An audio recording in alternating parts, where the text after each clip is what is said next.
If you are a self-help junkie, you have probably come across today's guest. Dr. David Burns is not just a psychiatrist. He's a disruptor, and he's a creative voice in the field of mental health.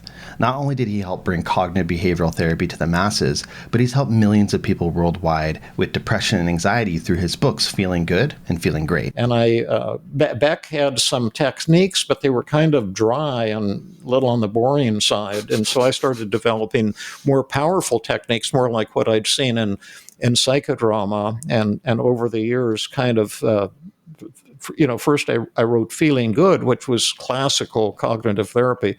And then it's now morphed into something we call T.E.A.M CBT, which is like cognitive therapy on steroids. Now Dr. Burns has taken it a step further with his Feeling Great app, which is driven by AI. Imagine having a Dr. Burns in your pocket to help you with depression, anxiety, or whatever symptoms you're experiencing. The best part of it is it's backed up by science and data. We're very excited because it causes the same dramatic, ridiculously fast changes in depression, anxiety, anger, loneliness, hopelessness, really within 72 minutes now. Dr. Burns is on a mission to lower the barriers associated with getting help for mental health conditions. He wants to provide low-cost, effective, and quick help to people who need it. So it's a very dynamic process, and the goal there is to get rapid and profound reductions in those 7 negative feelings. And one thing we've discovered through the statistical modeling is that there's a dark matter in the human psyche or in the human brain, that there's one common cause for all 7 of these negative emotions. And beyond the data and the techniques, Dr. Burns also has a very special quality, which is that he cares about the people that he's working with. I treat everyone for free. That's one thing I kept from my hippie days when we were homeless. And I haven't charged anyone for 30 years for psychotherapy. Really? And I tell people, I'm only going to see you one time.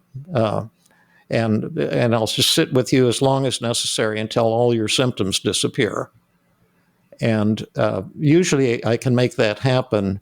My name is Dr. Robert Duff. This is the Hardcore Self-Help Podcast. I really think you will enjoy this interview with Dr. David Burns. We go into all sorts of stuff. We talk about his background, some stories I'm pretty sure he's never told anywhere before. I think I got him crying a little bit. We talked about the books. We talked about the app. We talked about future directions and what you can do if you just feel stuck in life. So without further ado, enjoy the interview. I am speaking today with a legend in the field of mental health. Dr. David Burns is a psychiatrist, a renowned author, and one of the pioneers of cognitive behavioral therapy. He is the best-selling author of books like Feeling Good and Feeling Great, which have sold, I think, over 7 million copies worldwide. And he has profoundly shaped how we view mental health. With over 40 years of experience in the field, he's continuously revolutionized the way we treat conditions like depression and anxiety. And most recently, he's launched the Feeling Great app, which we'll talk more about. Dr. Burns, it's an honor to have you on the show. Thank you very much for coming on. Well, I'm honored to be on the show. Thanks so much. I'm really excited, and we'll see what happens. Should I be calling you David, Dave, Dr. Burns? What do you prefer? Whatever you want. I always tell my patient, call me David or Dr. Burns, because some of them, they want to call you doctor, gives them greater security, and others want to call you David. Yeah. And it's more of a personal thing. I kind of like David. Yep. Yeah. And I like Robert. So that's all okay. Good. Just don't call me Shirley. Yeah. Surely I won't. Yeah, there we go. So, you've had a very extensive career in the field of psychiatry and mental health. And, certainly you've worked with a lot of titans in the field, I'm sure, that have shaped your approach and how you do things. But what about earlier than that? How did you stumble into the field of mental health in the first place? Well, let's see. When I was in college, I was a philosophy major. I had roommates who were so much smarter than me who went into physics. And I thought, boy, that'd be so cool. But face it, David, you're not smart enough for physics. Physics is hard. Your philosophy might be more up your alley. And so I really loved philosophy. I was at Amherst, and I specialized in philosophy of science. Mm-hmm. And then my senior year, one of my roommates who went into physics suggested I read this book by Wittgenstein for my honors dissertation, or whatever you call it in college. And and I said, well, what? I've never heard of Wittgenstein. And he said, well, it's rumored that he solved all the problems of philosophy. And this book was published in 1950 after he died. He never published anything when he was alive. But the thing about it is, he was a very lonely fellow because only 7 people in the world understood what he was trying to say, and what he was trying to say was simple. And and so he said, if you can understand the book, and then when you have to defend your thesis or whatever to the committee, they won't be able to challenge you because they're not included in the 7 who understand it. So I read that book and I couldn't understand it, and but it was about simple things like how you build a wall with bricks, or how a piece of string is manufactured, or what's the essence of a game if you have to define the word game. And he would tell, it was just numbered paragraphs, unrelated paragraphs on things. And after each paragraph, he'd say, are you ready now to give up the free will problem? And I would say, no, I don't even know what the hell you're talking about. What does it have to do with a piece of string? And then in spring, I was walking across the Amherst campus, and it hit me like lightning what he was trying to say. And I saw the solution to all the problems of philosophy that I'd been intrigued with, like, do humans have free will? And suddenly I saw, oh, that's the answer. And I told my supervisor, I don't want to do a PhD in philosophy. I've decided to give up philosophy, because that's what Wittgenstein wanted. He wanted all of his students to see that philosophy was largely a lot of BS, but he had a precise way of proving that. And so I thought, well, I love Wittgenstein, so I'll give up philosophy. And I said, I'm going to become a psychologist and do something practical in the world instead of all this philosophy nonsense. And my supervisor says, no, David, you've got to go to medical school and become a psychiatrist. And I said, well, why? That's the only thing I never wanted to be, was a doctor. I'm not even a pre-medical student. I haven't had a biology class since 7th grade. And how could I get into medical school? And he says, oh, don't worry about that. He says, you can talk your way into anything. And I said, well, why would I want to go to medical school? And he says, because drugs are going to become so important, and psychologists can't prescribe drugs. So you can do psychotherapy as a psychiatrist, but you can also prescribe drugs. So I said, oh, all right. And I kind of talked my way into Stanford Medical School. That's no easy task. the gift of gab that got me in, to tell you the truth. And but I was like a fish out of water. I cut most of my classes. I wasn't interested in any of it. I would look in a microscope, and we were supposed to be able to see epithelium and different tissues. And I couldn't see any tissues. I just saw it was like a modern art thing to me, just colors of swirls. And but I just barely made it through medical school. I dropped out for a full year on 2 occasions. Oh, wow. And then I never planned to go ahead with my internship or residency, because I was so disillusioned by the psychiatrists at Stanford. They seemed kind of very psychodynamic and authoritarian, and I used to go to this Human Institute in Palo Alto, where they had these wild psychodrama marathons, and it was frightening to me. But I saw people undergoing really rapid changes. And I said, boy, that's the kind of thing I really want to do, to learn some techniques to really help people. And so then I eventually decided to do this. Is getting too long-winded. Shut up, David. Okay. Hey, no, you're the guest here. You go as long-winded as you'd like. Okay, sure. But so I eventually ended up homeless in California with my girlfriend, who's now my wife, and she was pregnant, and we didn't have a place to live. We would just go around and sleep on people's living room floors if they'd let us. And I used to counsel people. We were down in like Carmel, California, in that neck of the woods, and I would just counsel people for free. It's all I had ever wanted to do. But they didn't take me seriously because it was for free and we didn't have any money to. And then one day it occurred to me, David, if you just went ahead and did an internship and residency, you still wouldn't know anything because it's a lot of BS. But you'd have a title. But people would think you know something, and so they'd pay you to talk to you, and then you could have a house, and life would be a lot easier. And you're about to become a father, and that type of thing. So I called Stanford, and I hadn't. It was too late for the match, and I knew if I was in the match, I'd never match anyway because I was such a terrible medical student. And I didn't even know how to use a stethoscope or anything. and I got someone, and I think it was a psychiatric resident in the Department of Psychiatry, and this was like about midsummer. And I said, this is David Burns, and I've decided to do an internship after all, and residency in psychiatry.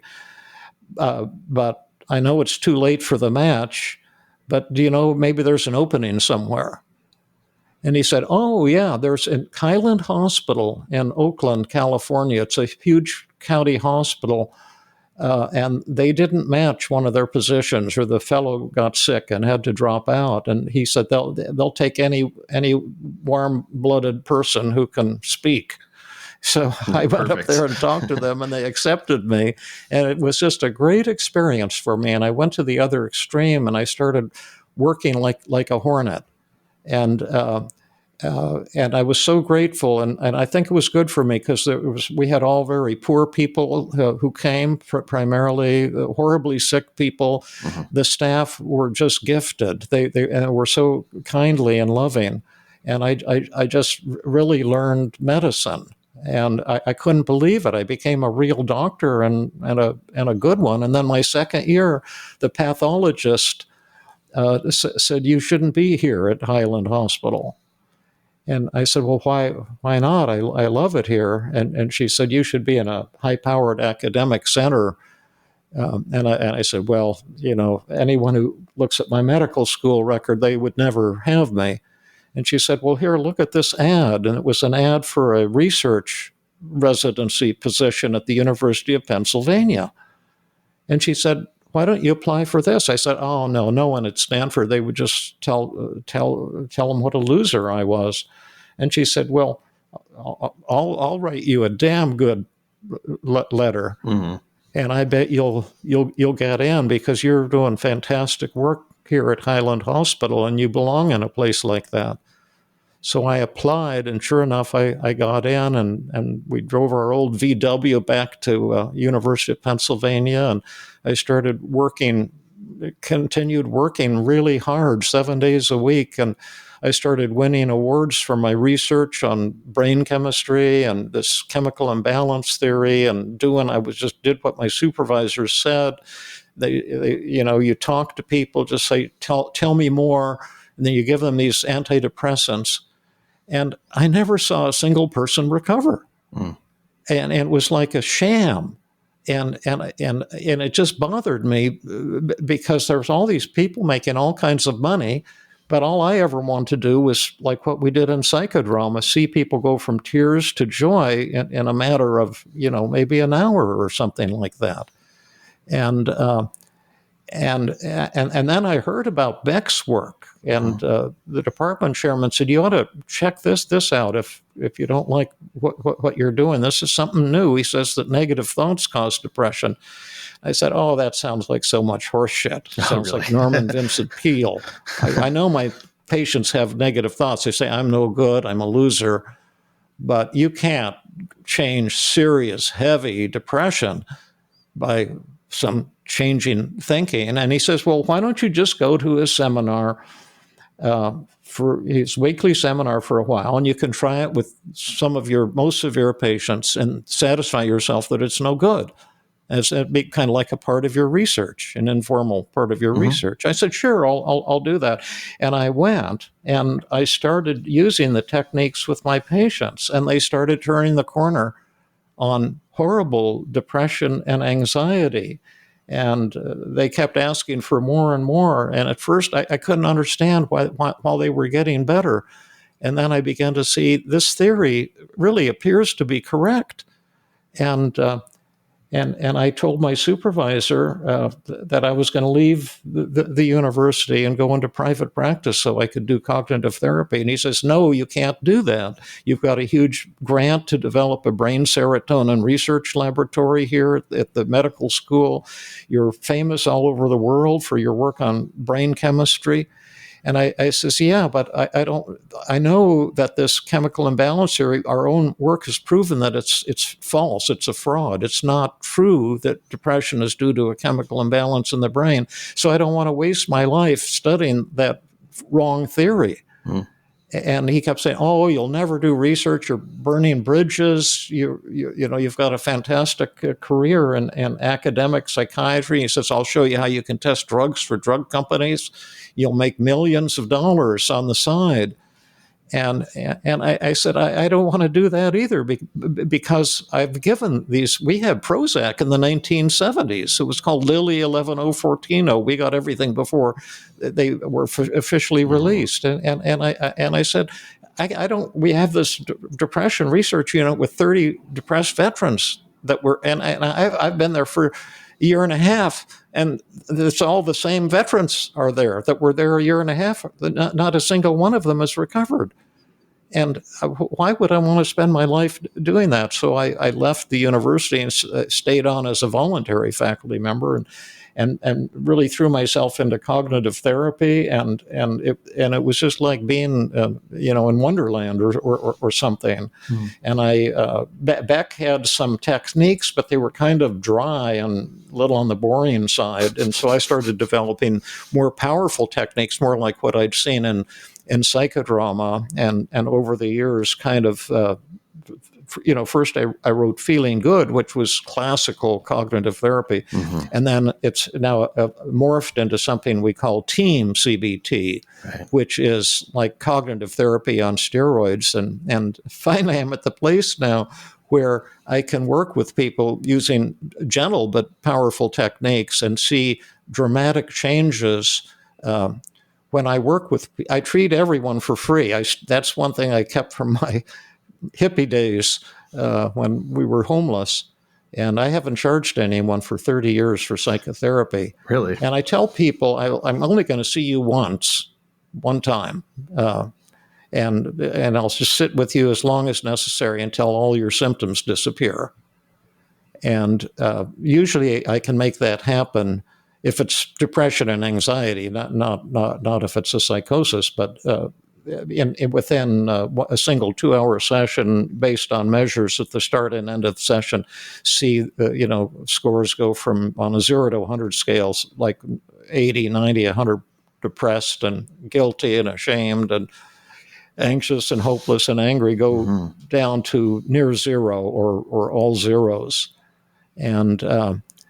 And that's kind of my career in a capsule. And I'm glad I left the university. I'm still associated with Stanford on the voluntary faculty. I'm on an adjunct professor of psychiatry, but again, it's a voluntary type thing. And I've done a lot of research, and then eventually this group approached me and because a fellow had been a Stanford student and been just horrifically depressed, and he went to ACT therapy and DBT and antidepressants, and nothing helped him. And then someone says, "Oh, you ought to go to one of Dr. Burns' students. Go to Matt May. He's doing something completely different." And so he went. And in 2 weeks, he said he went from, thinking life wasn't worth living to a state of euphoria. And then he started bugging me saying, "Could we make an app that could do this?" And I put him off and put him off and put him off. But eventually, 4 or 5 years ago, I said, let's see what we can do. Because he had started his work with DoorDash and had earned a pile of money there. And he said, "I'll put up some money to get us started." And we started developing the Feeling Good app. And now it's morphed into the Feeling Great app. And we're very excited because it causes the same dramatic ridiculously fast changes in depression, anxiety, anger, loneliness, hopelessness, really within 72 minutes now. Now that we've got AI, it's learned to do what I do.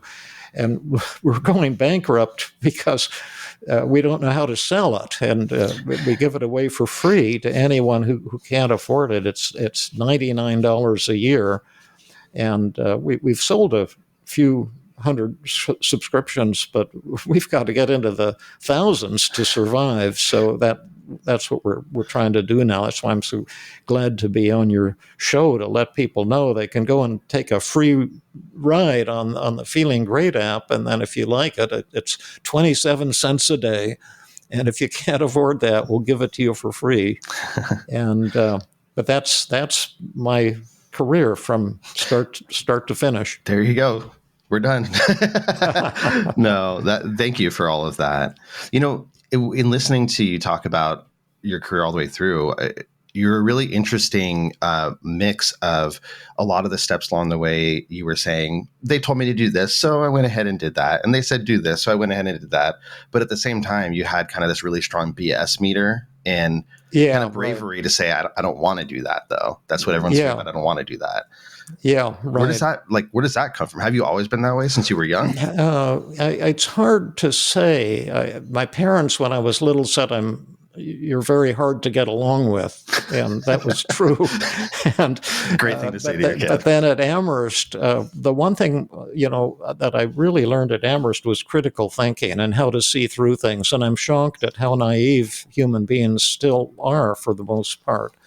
And the philosophy of science training that I had really helped me to be a critical thinker, and that you've got to measure things in order to do anything meaningful, and most therapists refuse to measure things. And I say, if you're not measuring things at the start and end of sessions, you have no way of knowing if you're effective or not. And I did a study in the Stanford inpatient unit to see how accurate are therapists in knowing how patients feel. And I had experts interview 178 consecutively admitted patients with severe enough to require hospitalization. And I had them do a up to 4 hour interview with the patient, just talking about the patient's feelings in order to assign DSM diagnoses, is what the interview was for. And then at the end, and they didn't know I was going to do this, I had them turn their backs to each other, the doctor and the patient, and I gave the patient my scales. I have brief, accurate scales for depression, anxiety, suicidal urges, anger, therapeutic empathy, things like that. I told the patient, just rate the person who you've just spent 3 or 4 hours with and how you're feeling at this instant right now. And then I told the experts, fill out the same scale, how you think that patient is feeling. You've just spent an hour, 2 hours, 3 hours, 4 hours talking only about that patient's feelings. So fill out how depressed you think they are, how suicidal, how angry, how anxious, and how empathic you think you were in this session. And so I could get the accuracy of experts at a top academic setting. Yeah. And the results were pretty mind-blowing. The accuracy of depression, picking up changes in depression, was 3%. Yeah. Anger was 0%. Suicidal thoughts or urges was 0% accurate. Anxiety was probably 5 or 6%, and therapeutic empathy was the highest, 9%, which means the therapist had no idea how they were coming across, and no idea how the patients were feeling. And that just showed me the tremendous importance of measuring things. And yet a lot in our field refuse to do that. In fact, one of my students that I was supervising at Amherst was threatened by another supervisor that they might kick him out of the residency program for using the scales I had developed. Wow. Because his other supervisor was psychoanalytic, and he said these scales will destroy the therapeutic relationship. I don't know what the hell that means, but they certainly allow you to heal people quickly and to learn from your patients, because your patients will tell you when you're failing, when you're not helping them. And if you use those measures, that's how I developed my skills. I've measured with every patient at every session since 1978. I've refused to see a patient without the measurements. Mm-hmm. So my patients have been my greatest teachers. But our field is, I'm sad and angry about it, because it's a series of cults, to my way of thinking. And I'm trying to develop a science-based, data-driven approach to therapy, where the goal is to change patients or individuals, clients, whatever word you want to use, quickly. That depression, anxiety, loneliness, we want to change, anger, change those things in patients very, very quickly. And I've seen that it can be done. And yet the field is just still clunking along with these cults that they've joined, and they think they have the answers, and they feel when like you say cults, don't measure. When you say cults, do you mean like different kind of theoretical orientations, like the cult of exactly. DBT or what have you? Yeah, exactly. You've heard of Albert Ellis, right? Yeah. And I really admired him. He was a kook, but he was brilliant, and he was honest, and he gave credit to other people. He didn't try to steal other people's ideas. Mm-hmm.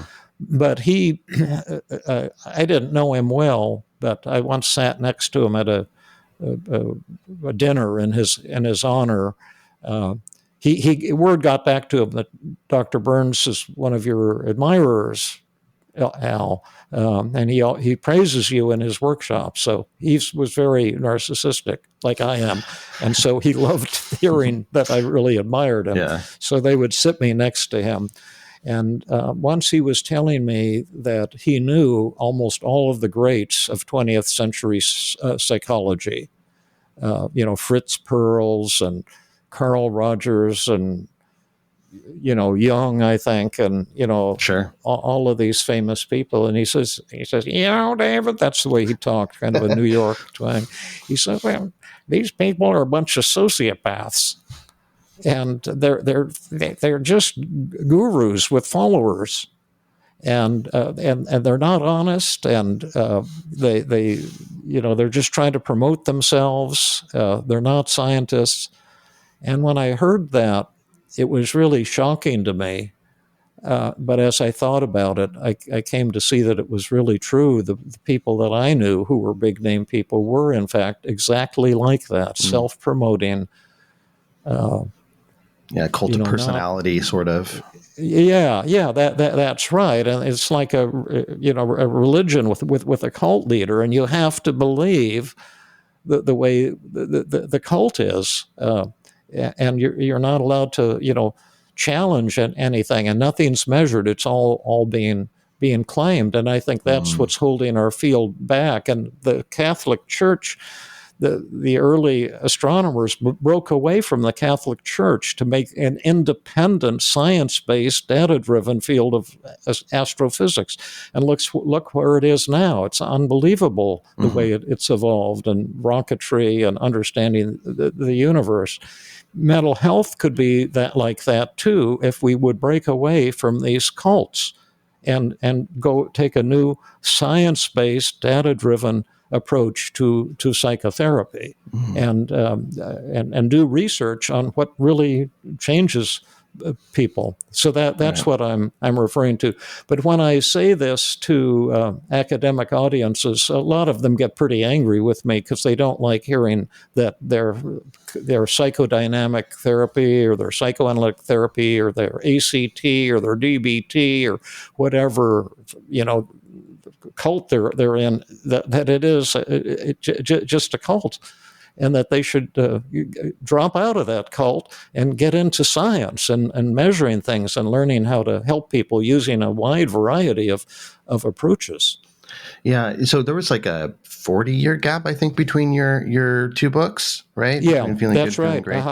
And in that time, from what I understand, the approach that you developed did become a lot more integrative, Yeah, pulling yes, pieces from where it they need to come evolved from. dramatically from the early cognitive therapy, and I still use a lot of cognitive techniques, but I draw on at least a dozen different schools of therapy, and the approach that we call it TEAM for Mm-hmm. T.E.A.M. CBT, TEAM cognitive therapy for testing, empathy, paradoxical agenda setting, and methods. And it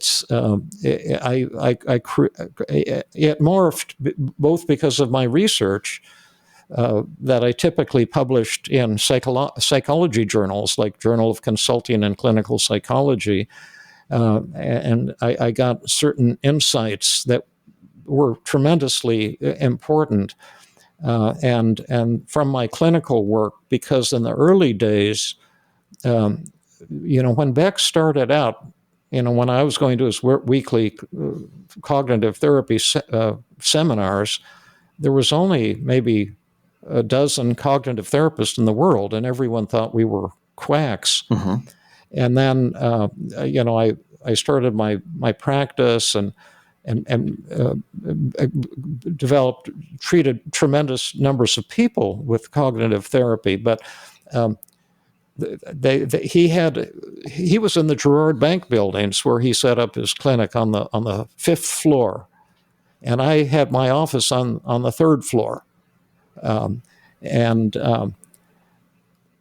they would refer patients to me, and almost all of them had what's called borderline personality disorder, and which is the most severe form of depression, and it's people with it struggle tremendously, and most therapists are kind of afraid to try to treat them because they can be very challenging and moods oscillating in dangerous ways. Sure.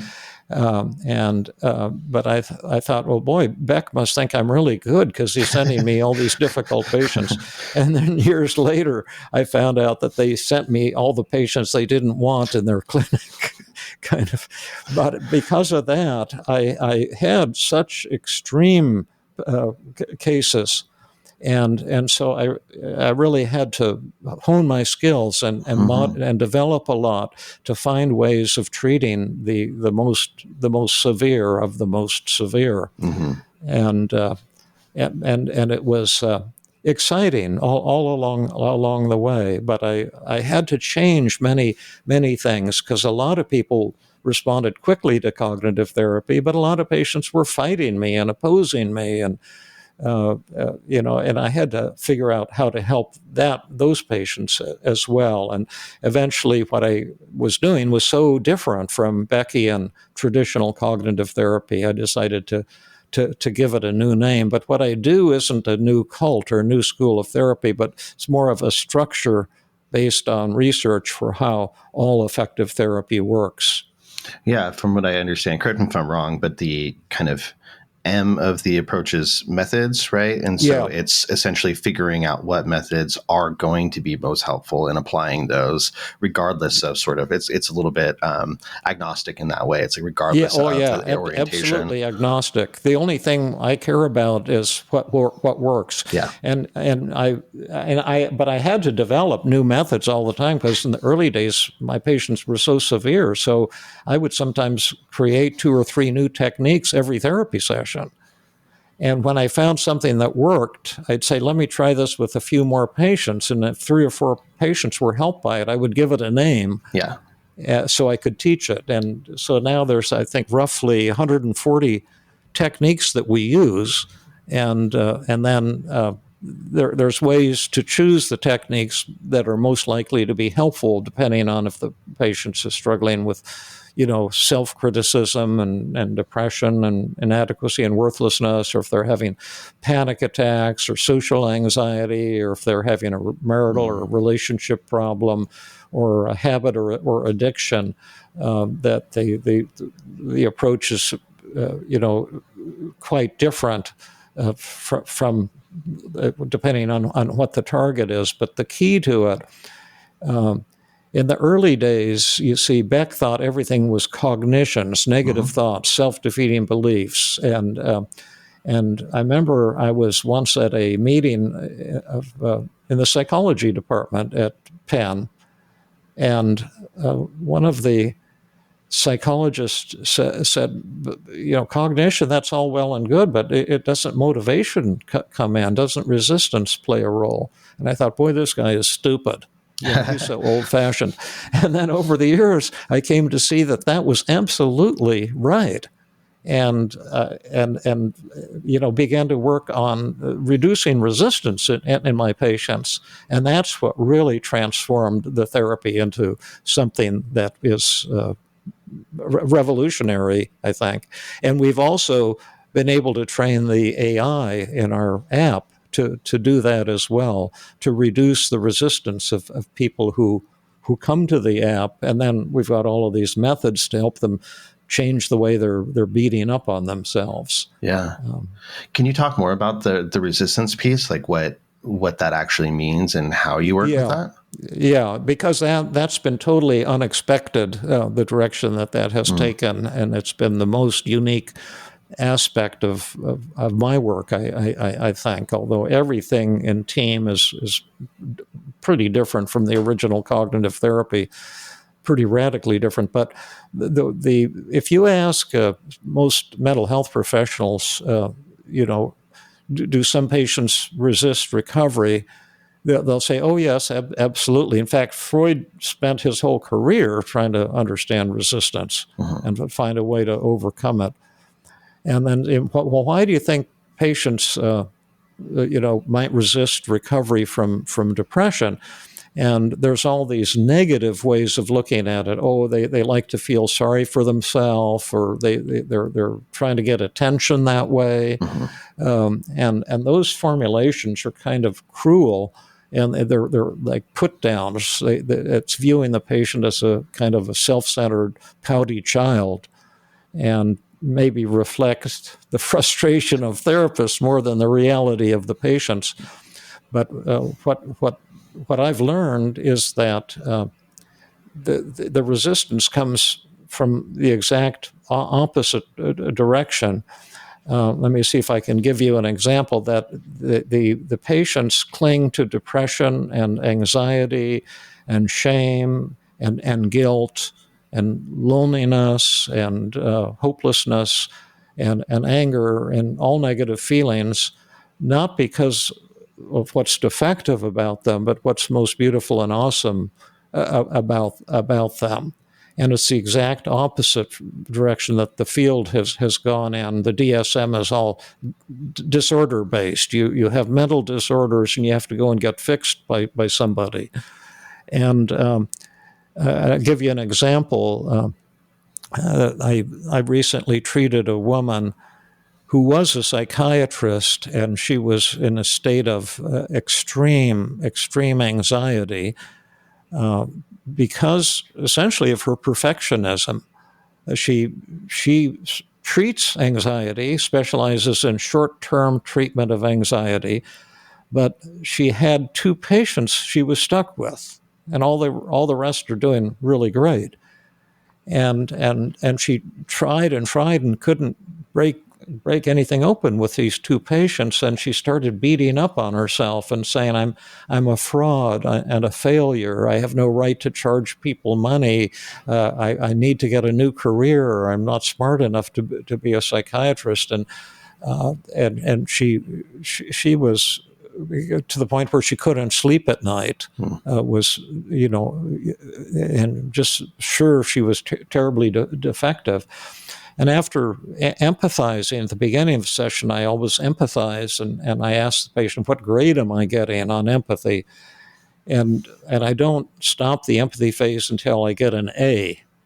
Or an A plus, maybe, and then I go on to melting away the resistance. At that point, I say, "What would you want if we had a miracle in today's session? What miracle would you ask for?" And she said, "Well, all these negative thoughts and feelings would disappear." And I said, okay, imagine we have a magic button here, red magic button. And if you press it, you'll go into a state of instant euphoria. And all your negative thoughts and feelings will disappear with no effort at all. Would you press it? And almost every patient says, yes, where's the button? I'll press it in a heartbeat. And then I say, well, of course, there's no magic button, but I do have some pretty magical techniques, and it's possible we could make all your negative thoughts and feelings disappear in today's session. In fact, I predict that is going to happen, but I don't think that would be right to do that. I don't think it would be a good idea. And then the patient typically says, well, why not? I've been in therapy for 20 years and no one's been able to help or whatever. And I'm in hell. Yeah. And I say, well, before I show you these techniques, let's do a little exercise together and let's see if there might be some positives hidden in your negative feelings. And Amy, you're feeling very anxious and ashamed and guilty and depressed and discouraged because you're stuck with two of your patients. What do those negative feelings show about you that's positive and awesome, and how might those negative feelings be helping you or helping your patients? And at first, she didn't get it, and so I kind of primed the pump a little bit. I said, well, do your negative thoughts show that you have high standards? And she says, oh, absolutely. I said, well, that's a good thing. Put that down on the list of positives. And have your high standards inspired you to do hard work and learn tremendous and achieve lots? She's on the teaching faculty of one of the East Coast medical schools, one of the famous ones. She says, oh, yeah. And it motivates me to, when I'm stuck with patients, to find out why I'm stuck and try to find a better way to treat them. And I said, is that real? She said, absolutely. I said, is that powerful? She said, absolutely. I said, is that important? She said, absolutely. So I'll add that to the list of positives. And then she got on a roll and was able to see, she's putting herself down. Well, that shows her humility. And that's a very real thing about her. To meet her, you fall in love with her almost immediately because she's so humble and warm. And her sadness shows how much she cares for her patients. And, it just took maybe 15 minutes and we came up with a list of, 10, 12, 15, or 20 awesome things about her. And then I said, now, Amy, look at this list. Are these things about you important? Oh, yes, they're important, Dr. Burns. Are they powerful? Oh, yes, they're powerful. Are they true? Oh, yes, they're true. And I said, oh, so if you press that magic button, Amy, your negative feelings will disappear and go down the toilet, and all these beautiful things about you are going to go down the toilet right along with them. Why would you want to do a thing like that? And now I've paradoxed her, right, and I've become her subconscious mind. But the reason she's resisting is because of these beautiful things about her. And then the moment she sees this, and she can't deny it, you see, she's saying, yes, this is true. Yes, yes to those things. And then suddenly her shame disappears. She can be proud of her depression, her anger, her rage, her anxiety, her shame, her guilt, her aloneness, her feelings of inadequacy and worthlessness. You can be proud of them. And the moment she becomes proud of them, which she did, and she saw it, it was like a light bulb. At that moment, suddenly her resistance disappears. And then we go into the methods. And in the old days, I used to have to do 10, 15 methods before a patient could crush their thoughts. Now, 2 or 3 methods, which was the case with her, and she can blow her negative thoughts out of the water. She was ready for it. Yeah, what can you tell yourself instead of you're a failure? She said, well, I could tell myself that I'm, stuck with 2 of my patients, and that doesn't make me a failure. I'm actually got so many successes. I have a waiting line of people wanting to see me. But it's not a shameful thing to be stuck with your patients. But maybe instead of beating up on myself, I could get a consultation on these two, learn a few new tips and techniques, and make it a chance for learning rather than self-hatred. And I said, how much do you believe that? She said, 100%. Now, how much do you believe I'm a fraud and a failure? She said, 0%. And that's a quick version of what actually took maybe 15 minutes. And all of her feelings went to zero. And then she was in a state of not recovery, but a state of enlightenment and joy, because she saw the absurdity and the cruelty of what she'd been doing to herself. And she found the voice within herself to love and support herself. That's a simplistic overview of how it works. Great. Thank you for that. Yeah. So I see why you mentioned the paradoxical element of it. It's very reminiscent of negotiation tactics, actually. Getting someone on board. Yes, yes, yes, yes. Yeah, show them right. this, and they're like, huh. Okay. Yeah, that's right. Yeah. And in negotiation, if you find truth in the other person's point of view, then suddenly they want to give you what you want too. Mm-hmm. Yeah. And that right. rapport building and empathy and such at the beginning. Very good. I want to take a slight turn and talk more about the app. And one thing that's really interesting is when you were coming up in school, you were around for like the dawn of chat bots. I don't know if are you aware of Eliza, like the first like humanistic? Yes, when I was at Stanford, one of the psychiatric residents, when I was just a medical student hanging out as a hippie in Palo Alto, he said, "You've got to see this thing, Elijah," and he brought it to me, and he was all excited. And that must have been let's see, I was a medical student. That must have been in the 1960s, like late 60s, late 1960s. Yeah, and he was all thrilled about it. And then it took 50 years or 40 years for the new version to emerge. So it's kind of a full circle thing. Yeah, that's right. That's right. And it was kind of fun, but it was kind of dorky too, and it wasn't really powerful. But now we've got I gave a lecture at a depression and anxiety conference, a keynote address on this Sunday. It was sponsored by the Erickson Foundation on the app, and because there was a spot on 60 Minutes recently on digital therapy, and they emphasized that healing can only occur in a human context. That was one claim they made. And that occurs at the moment of empathy, when you and you have to have two humans in the same room. And when you look at the other person, you say, "I've got you. I understand." That's when the healing occurs. That was the second claim they made. The third claim they made is a computer can't do this. And so we actually tested that in a beta test we did with 290 people about a year and a half ago. And we compared human versus digital empathy and asked which is more healing and which is better. And the way they rated the warmth and understanding they received from our app was like 80% higher than the warmth and understanding they received from humans in their life. And it had the app had exactly the same causal effect.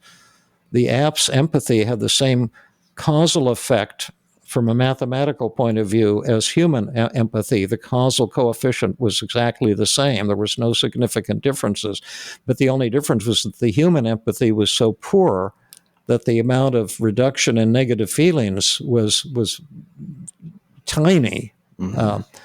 Whereas the amount of change in negative feelings with the app was, hundreds of times greater than that and faster than that.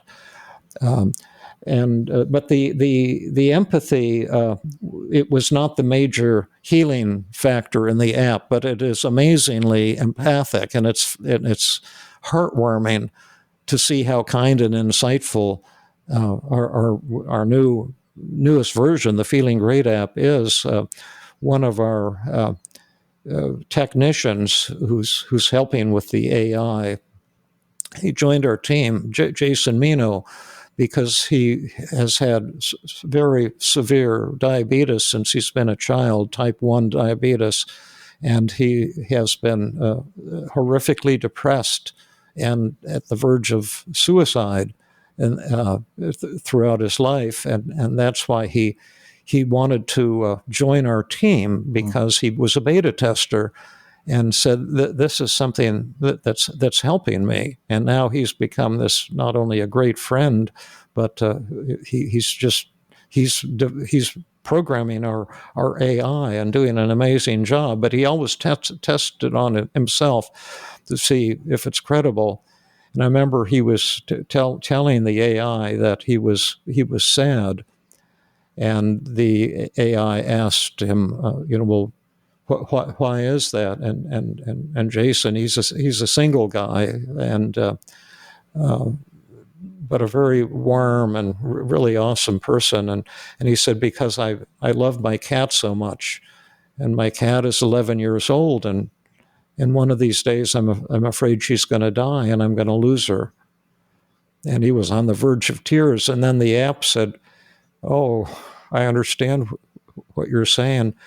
You're not just afraid of losing a pet, your cat, you're afraid of losing your best friend." Right, right. And then he started sobbing. And I mean, it was a beautiful thing. I've never seen a therapist who was that good with empathy. It's just amazing. And my dream ever since I started learning cognitive therapy, I've been telling people, I think I could make an automated version of this that would be as good or better than I am. And no one listened to me until Jeremy Carmel, who's our CEO of our little app development group, came along, and he says, I believe you, and let's make that dream a reality. And so I'm just so glad to have had this opportunity. And and then a fellow, we couldn't raise any money, and Jeremy was afraid of asking people for money, and we needed to get money for our app, and we were on the verge of extinction. And then this fellow contacted me and said, I want to talk to you guys.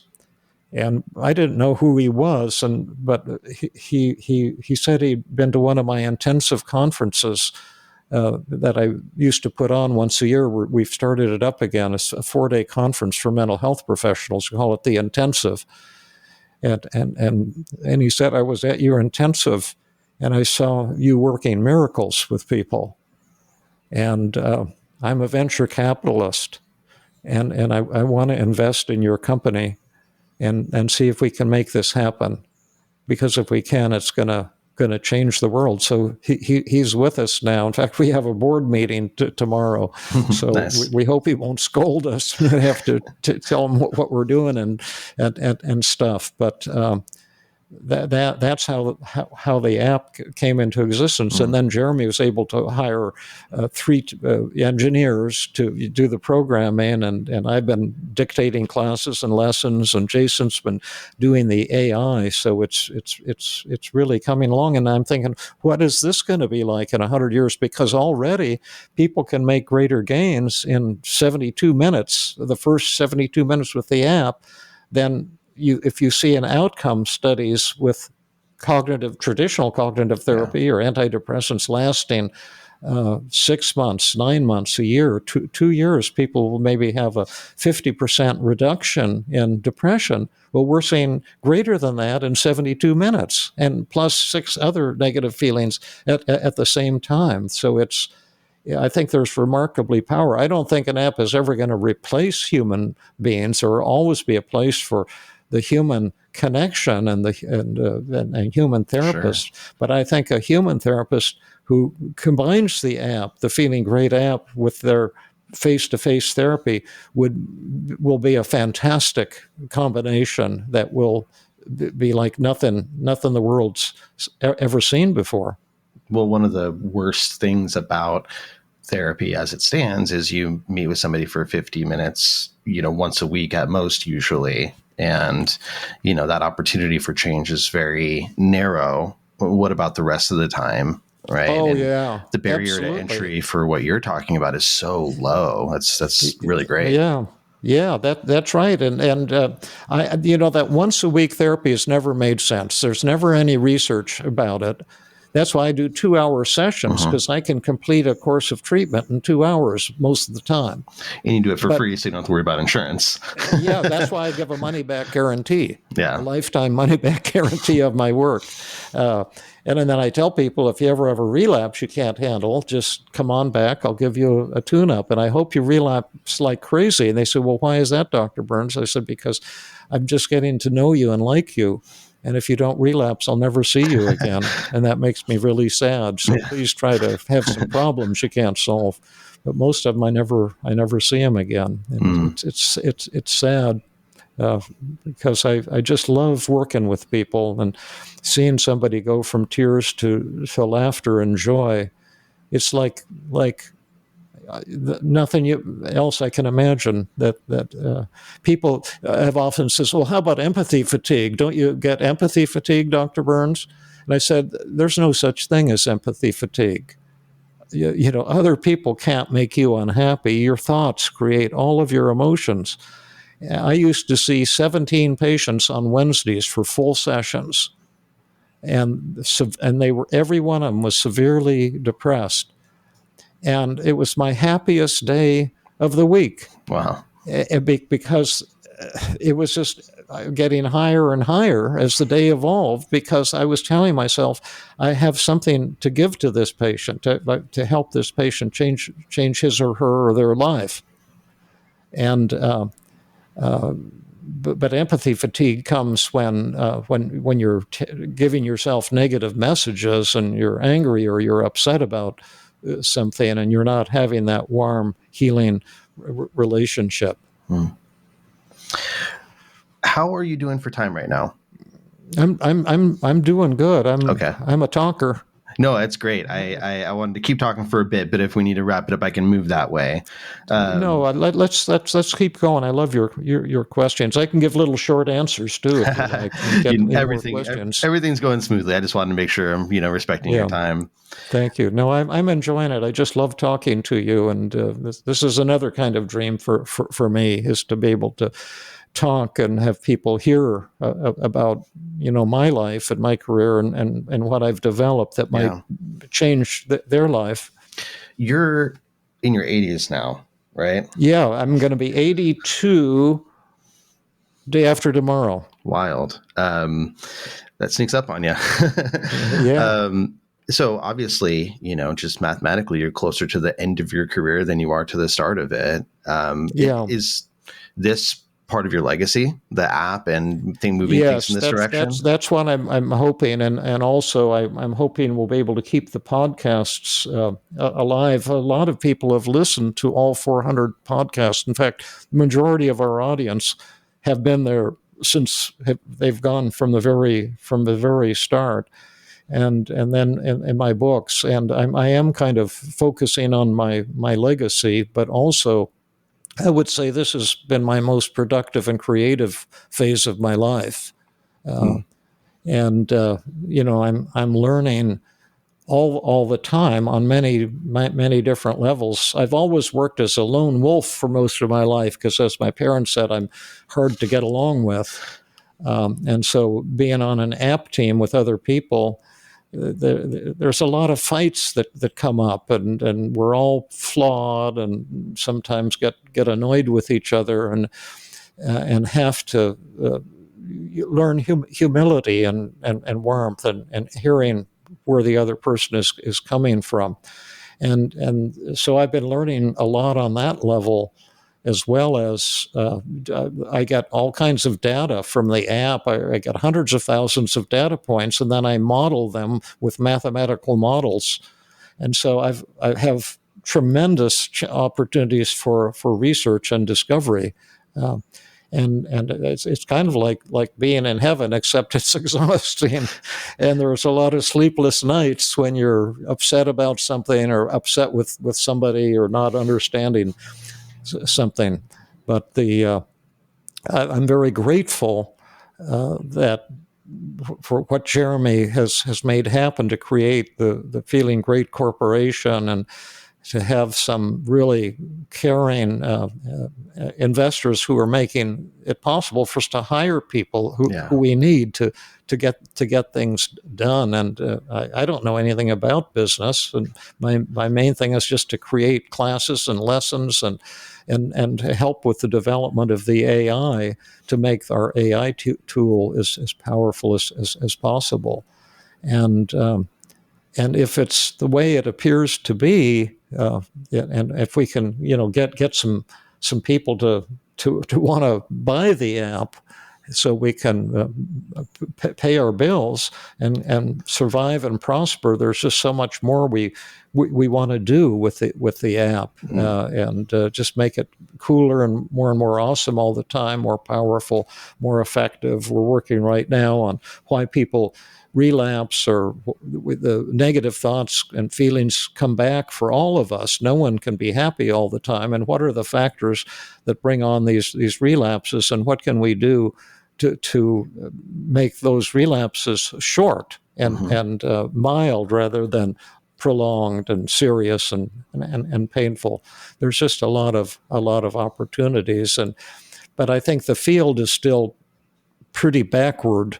There are certainly a lot of gems out there, and a lot of hardworking and dedicated and beautiful, talented people. And a number of my students have become extremely skillful therapists.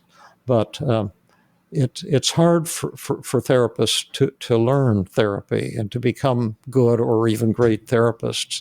And but so I think the app can fill a real void that humans are not so well able to fill that void right now. And I think a lot of people, just like with my first book, Feeling Good, a lot of people who read it recovered from depression within 4 weeks. There's been many research studies that have confirmed that. So some people with the app, it'll probably be all they need.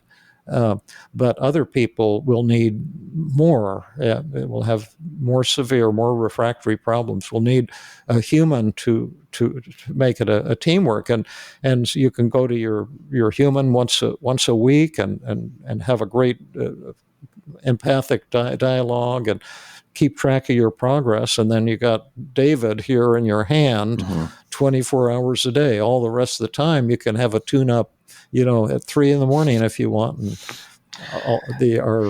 I'll be right there in AI form. You're immortalized. Yeah, in a way. Yeah. Living in science fiction. That's really interesting. So the app itself, like, what is the structure of it? If I were to go down the app and start using it? Yeah, there's 2 pieces to it, and we're trying to figure out how to integrate those two. First, if you go into the chat bot, the AI chat bot, it starts asking you right away, is there some problem going on, something that you're upset about? And then it empathizes with you in the way that I mentioned earlier, and then it asks you to grade it, and it'll continue to empathize until you give it an A on empathy, and that empathy is the bot has really nailed it, and you feel cared about and understood. And then after that, it goes into what changes would you like to see? Kind of like I mentioned with Amy, would you press this magic button and make all your negative feelings and thoughts disappear? And let's look at all the reasons not to do that, and what your thoughts and feelings show about you that's beautiful and awesome. And that's where their feelings really begin to change at that juncture.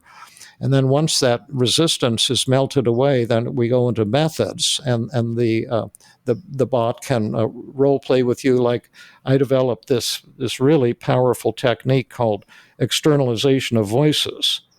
And it's similar but safer than the psychodrama I was doing as a medical student. But it kind of it becomes the negative you and attacks you with your own thoughts, and then it teaches you how to defeat itself, how to crush those thoughts, and keeps doing role reversals. So it's a very dynamic process, and the goal there is to get rapid and profound reductions in those 7 negative feelings. And one thing we've discovered through the statistical modeling is that there's a dark matter in the human psyche, or in the human brain, that there's one common cause for all 7 of these negative emotions, which we didn't know when we started creating the app. We hadn't thought of that. But the statistics has confirmed that there's something in our psyches that causes feelings of depression, anxiety, shame, worthlessness, loneliness, hopelessness, and anger simultaneously. It causes all of them and accounts for most of the variance, like if you're into statistics, 90% or more of the variance in all 7 negative feelings. And we've also proven that the way the app works is by attacking that common cause and causing it to get reduced. We don't know what it is yet. We can measure its mean, Right. and we can prove that it exists. But it's like the dark matter in the universe. Scientists can prove it exists, but they don't know what it is yet. And this is the same type of deal. That's how the app works. But then, anyway, that's the chatbot. The other part of the app is classes and lessons. Okay. And it's really kind of me talking to you in little short, like 3 or 4 minute lessons on essential things. Like, a lot of people don't believe that emotions are all caused by thoughts. And so the first lesson is you think the way you feel, and talk about Epictetus and what he claimed 2,000 years ago, and that people are not disturbed by things, but by their views of them. And then I have little exercises to make this obvious. Say, for example, right now, I can't make you feel a particular way. Only you can, by the way you're interpreting what I'm saying. And so you might be thinking, boy, this Burns sure sounds like a con artist. And I probably do. So then you're feeling angry. And then someone else might be thinking, oh, this app, these classes and lessons, this sounds too hard for me. I'm not smart enough for this. And if you're thinking that, then you're feeling inadequate and discouraged. And then someone else might be thinking, oh, I'm too severe to be helped by an app. I'll be depressed for the rest of my life. And I'm feeling really hopeless. And if you're thinking that way, you're feeling hopeless and really down. And then someone else might be thinking, wow, this app, it sounds fantastic. This is maybe going to help me change the way I think and feel, change my life. Then you're feeling happy. And so you can see you're all hearing me say the same thing, but you're all feeling differently because of your thoughts. And so there's little things like that. And the classes and lessons teach all about, these basic principles and ideas. Where do our feelings come from? And are these audio? The classes, is it like audio? Or okay? Yeah, they're audio, and they're going to go into 2-way audio now with the latest chat. So that you can, instead of typing into the app, you can talk and it'll talk back to you. Then that's our latest upgrade of it, and that's going to be huge. So people don't have to type all the time on smartphones. But then there's a lot of these classes that I've on the hidden emotion technique, and you can get your PhD in should statements, and let's define terms. Just various things, relapse prevention training, various things that if you want to have that deeper experience, the classes and lessons will help get you there to understand the philosophy behind it. the goal with the app isn't just a reduction in negative feelings, but to bring people, if possible, to a state of enlightenment, which is not permanent, but you can get into a temporary state of enlightenment, which is beyond recovery. It's like you're just feeling joy. And well, like right now, I'm talking to you. I can hardly believe my luck. I'm on your podcast. How fantastic is that for David? You see, and you start to notice things, and how great it is to have a cat who loves you, and what you can learn from a cat, and your ego dies, and you're kind of reborn into a different kind of experience of life and other people, and you're no longer afraid of failure or ashamed of your flaws or so irritated toward other people. That we're trying to create, that's more of a spiritual dimension. Sure. And we're trying to make that happen through the classes and lessons, as well, to a certain extent, as the chat bot. So there's two different things. And to date, the classes and lessons and the AI, who's really working with you on your own problems, have about comparable healing power and very potent, but the chatbot is just much quicker, whereas it takes a while to listen to the classes and do the exercises and master the concepts. A lot of people have a hard time getting started, and I can imagine the chatbot is great for helping them get to a point where they're ready to do some of the lessons. Yeah, that's right. And we're trying to figure out how these two universes, they're like two parallel universes in the app, and how can we integrate them, and how should they be integrated? And we haven't quite solved that yet, but there's two very different kinds of experiences, and you can there's also stories. I'm a storyteller, and there's just I didn't notice. Yeah, that you can listen to, and we're thinking of creating a dashboard with people so they can put all their favorite stories there and go back and listen to them. Stories of people who have changed, who seem like impossibly severe, and who rapidly turn their lives around. And those things that can be healing too. One of them is the story at the beginning of Feeling Great. We had this man at the house working, painting or carpenter or something, and he was an older fellow, but he was just doing this beautiful work. And my wife and I kept saying, "Boy, are we lucky to have this guy, working on our shed and some of the problems with the exterior of the house." And he was just like a craftsman. And his last day, he was at our front door kneeling and working on something, painting something, or I can't remember what it was, but he was fixing something. He looked up to me, and he looked tearful. And I said, "Gosh, I was just coming down to tell you how much Melanie and I appreciate what you've been doing the last several weeks. And but you look sad." And he said, well, I heard that you're some kind of doctor, and I don't know if you could help me, but I think there's something wrong with me. And I said, "Well, tell me what you're thinking." And he says, "Well, I haven't done anything since high school except, paint people's houses and do carpentry for people. And I was just thinking that my life hasn't amounted to anything, that I haven't made any great inventions or done anything spectacular." And I practically burst out crying hearing him say that, because I had so much admiration for him. I was trying to tell him how great my wife and I thought he was, and how blessed we felt to have him in our life.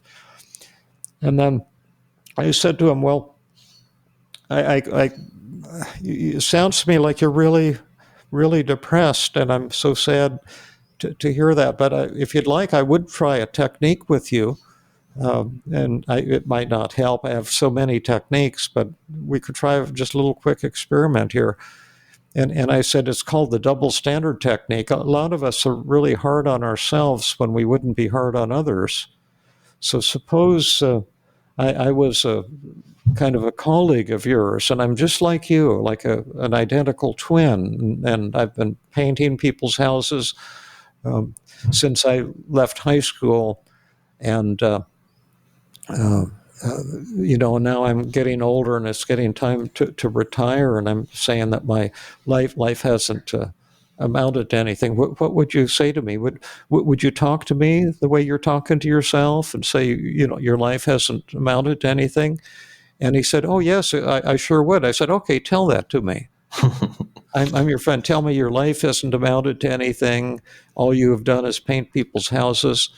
And then he got it, and he says, no, wait, I could never say that to someone. And I said, well, why not? He says, because it would be cruel, and it's not really true. Uh-huh. And I said, what would you say to me? He said, I think I'd tell you that you've been honest with every client, and you've given people their money's worth and more, and you've beautified people's houses and lives. And you can be proud of what you've done, because you've had an honorable and fantastic life. You have everything to be proud of. And I said, is that true, what you're telling me? He says, oh, absolutely, that's true. I said, so if that's true of me, and I'm a clone of yours, it must be true of yourself. Did you ever think you could talk to yourself that way instead of telling yourself you're a nothing? And then he got it, and he says, oh, doctor, thank you. My depression just disappeared. And I was just so happy to be able to do that. But you see people all over who are suffering, and often you can't tell from the outside that they're suffering so much inside. And that gives me the greatest feeling in the world, is to be able to bring that healing to people and to bring joy to people. But it's so sad. I could see that it impacts you still to this day. Yeah. So you have a lot of those types of stories collected in the app. Great. Yeah. Straight from your heart to the app. Yeah. Yeah. Yeah, that's amazing. So the app then is out now for people to get, correct? Yeah, it's in both of the app stores, and we're also doing something called Feeling Great for the Web, where you can, I think, be able to go to our website, feelinggreat.com, and actually start using it without even having to sign up or anything, just to try it experimentally. Yeah. But you can go to the app stores and download it if you're interested, and then you can use it for free for a week and see if you like it, and then you can have another free week trial to make sure you want it. And if you want it and you can't afford the $99 for the year subscription, you just write to us, and then we'll give it to you for free, because we don't want anyone who needs help to not be able to get that help. And you want to make sure emphasize that we're not promoting the app as a therapy substitute at all. And anyone who's seriously depressed or suicidal, you have to have a face-to-face contact with the human. But the app is classified, at least at the moment, as just a wellness device. But the goal is to help you change the way you think and feel, to go from misery to joy. And if any of you would have that, or right now you're thinking that you're not as happy as you'd like to be, you might want to give the app a try, because you have nothing to lose, and you've got the world to gain. There's nothing greater than going from depression to joy. It's one of the most amazing experiences a human being can have.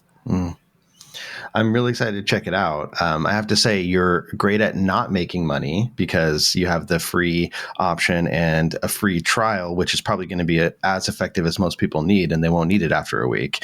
Yeah, it sucks.